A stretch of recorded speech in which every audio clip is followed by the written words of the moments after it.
दोस्तों, आज की इस इम्पोर्टेंट वीडियो में हम बात करेंगे भारत और फ्रांस की एक नई डील के बारे में।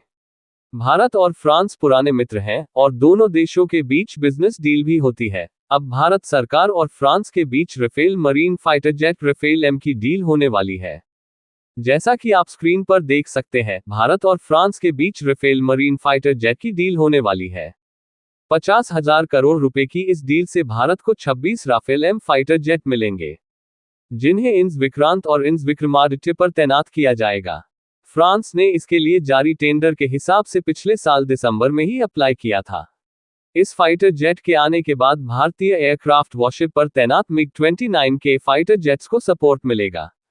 उन पर मौजूद प्रेशर कम होगा। भारत इस डील में फ्रांस से 22 सिंगल सीटर फाइटर जेट और 4 डबल सीटर फाइटर जेट खरीदेगा।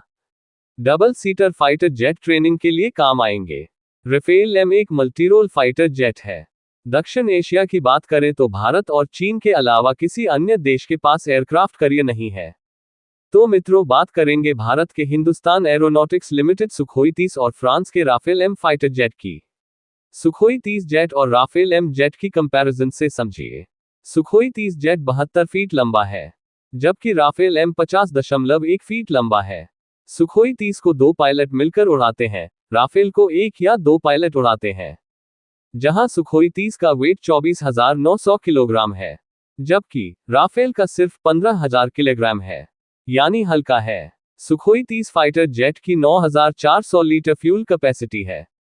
राफेल एम की फ्यूल कैपेसिटी करीब 11,202 किलोग्राम है, यानी सभी फाइटर जेट से ज्यादा देर फ्लाई कर सकता है, ज्यादा देर तक डॉग फाइट में भाग ले सकता है। जहां सुखोई 30 की अधिकतम रफ्तार 2120 किलोमीटर प्रति घंटा है, जबकि राफेल एम की अधिकतम गति 2205 किलोमीटर है, यानी सुखोई 30 जेट से अधिक है।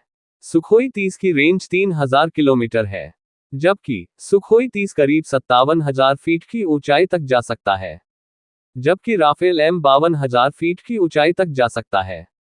सुखोई 30 में 12 हार्ड पॉइंट्स हैं, 3 तरह के रॉकेट्स, 4 तरह की मिसाइलें और 9 तरह के बम या इनका मिक्सचर लगा सकते हैं।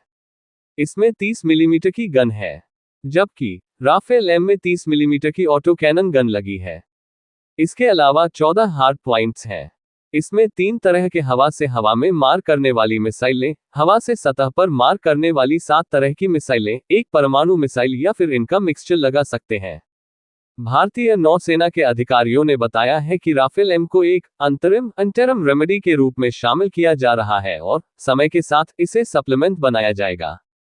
हिंद महासागर में चीन की बढ़ती घुसपैठ और साउथ चाइना सी में चीन की दादागिरी रोकने में भारतीय सेना कामयाब होगी। तो दोस्तों, भारत की नौसेना की इस सफलता पर आपका क्या कहना है, कमेंट्स में जरूर बताइएगा। जय श्री राम।